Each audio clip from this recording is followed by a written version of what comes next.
Nous avons une force unique de 200 newtons qui est appliquée à 40 degrés de l'horizontale sur un objet d'une masse de 4 kg. On cherche son accélération.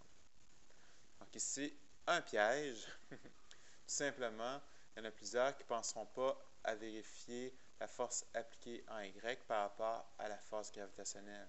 La force gravitationnelle, ici, elle est petite, uniquement 40 newtons. Et ici, on a 200 newtons à 40 degrés. Donc, 200 fois sinus de 40 par rapport à mg qui est de 40 newtons. On peut penser que c'est plus grand. Donc, on peut le calculer. Donc, ici, 200 fois 40 sinus est égal à 128,5. Donc, ici, 128,5, c'est plus grand que 40. Qu'est-ce que ça implique? C'est que l'objet, il décolle. Si l'objet décolle, ça veut dire qu'on a une force résultante qui est orientée, une accélération aussi qui est orientée comme ça, donc une force normale qui n'est pas présente et pas de force de friction avec le sol parce que l'objet ne touche pas au sol. Donc là, le tableau pour les forces, donc uniquement deux forces présentes, force gravitationnelle et la force appliquée. Donc FG, FA, force résultante. Donc ici, en X, en Y, la FG 0. En Y, moins 40. La force appliquée en X, on l'a déjà calculé, 128,5. Donc ici, ça fait 128,5. La force appliquée maintenant, ah non, excusez, c'est erreur. Ce qu'on a calculé, c'est 128,5. Il va ici, excusez-moi. Donc ici, ça fait 88,5. La force appliquée en X, c'est ce qu'on n'a pas calculé. Donc, 200 fois cosinus de 40, 153, 153,2. Donc ici, la résultante en X, 153,2. Donc, pour faire F est égal à ma, il faut avoir la force résultante. Ici, il faut faire Pythagore. Donc, 153 au carré plus 88,5 au carré. Ça donne 31 000. Si je fais la racine carrée de ceci, donc racine carrée, donc 176,7.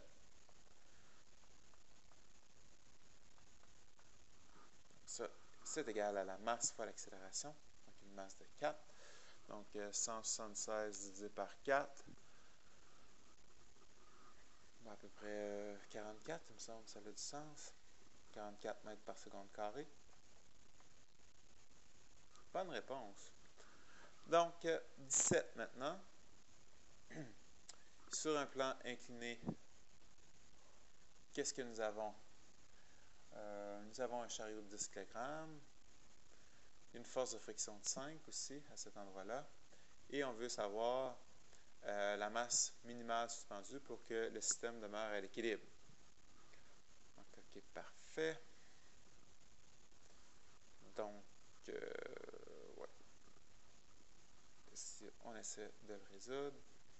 On sait que la force résultante d'un tel système, donc c'est le FG de la masse sur le plan incliné, le FG en X, excusez-moi, moins le FG de la masse suspendue, moins les forces de friction. Donc ici, on veut que ce soit immobile, donc la force résultante doit être de 0.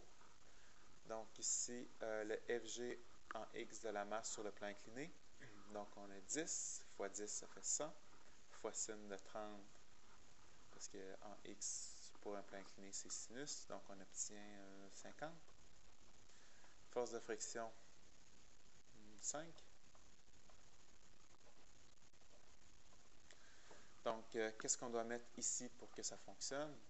Donc, il faut mettre 40. 45, donc 50 moins 45, 5.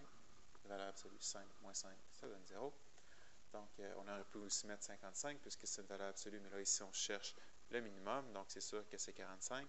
Donc, ça nous permet de trouver une masse de 4,5 kg qu'on doit accrocher. Est-ce que c'est la bonne réponse? On peut vérifier.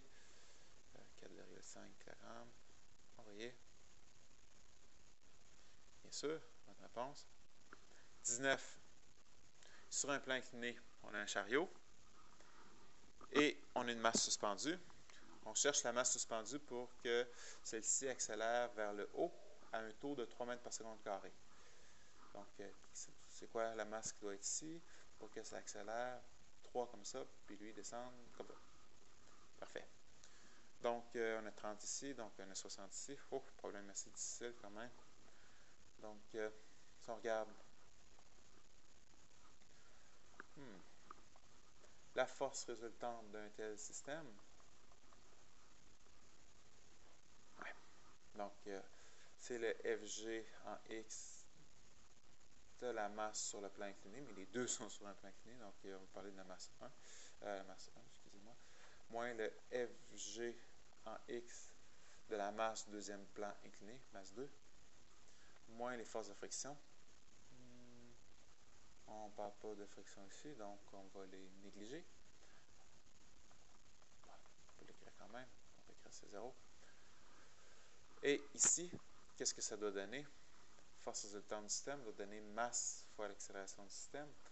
Donc ici, masse 1 plus masse 2. Mais on a l'accélération du système qui est 3. Oh, c'est complexe. Force gravitationnelle en X sur la masse 1. Donc la masse 1, c'est 5 kg. 5 fois 10, 50. Fois sin de 30, ça fait 25.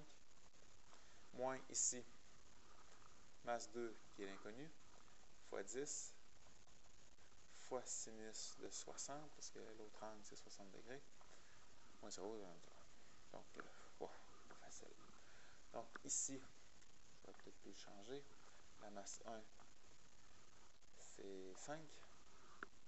Donc là, on va distribuer le 3. On a un problème assez complexe, là. 15 plus 3 fois M2 va être égal à... On va faire disparaître la valeur absolue ici, on n'a pas besoin. C'est sûr que ça doit être plus petit que 25 parce que c'est lui qui doit gagner, donc on peut faire disparaître la valeur absolue. Donc 25 moins... je vais calculer le sinus de 60. 60 sinus, je vais multiplier par 10, excusez-moi. Ça donne 8,66, donc 8,7, mettons. Donc 8,7 masse 2. Donc maintenant, qu'est-ce qu'on peut faire? On peut mettre les masses 2 du même côté. Donc ici, on a 11,7 fois la masse 2, qui est égale à 10. Donc 10 divisé par 11,7, ça implique que la masse 2 va être de, attendez un peu, 9, quelque chose comme ça. 10 divisé par 11,7. Donc non, 0,86 kg, on a dit ça. 8,5 plus. Excusez. Donc, est-ce qu'on a ça dans nos choix de réponse? 8,5, 8,6. On va essayer avec ça. Envoyer. Est-ce la bonne réponse? Oh, parfait. Donc, un problème assez complexe, mais quand même, on a réussi à faire. Je ne pense pas avoir un problème aussi difficile à l'examen, mais tout de même. On aurait pu le faire d'une autre façon, bien sûr. On aurait pu y aller par partie au départ. Donc, un tableau des forces qui sont présentes dans l'objet 1. Regardez qu'est-ce qui se passe, trouver la tension. Ensuite, aller du côté de l'objet 2. Je pense que ça aurait été un peu plus simple, un peu plus facile à résoudre de cette façon-là. Dernier problème. Il se fournit une force de 300 Newton pour faire avancer à vitesse constante un meuble de 60 kg sur une distance de 2 mètres. Détermine le coefficient de friction. OK? Donc, une force de 300, puis avance à vitesse constante. Ça implique quoi? Ça implique que la force de friction, elle est aussi de 300, de façon à ce que la résultante soit 0. Là, une distance de 2 mètres, 60 kg.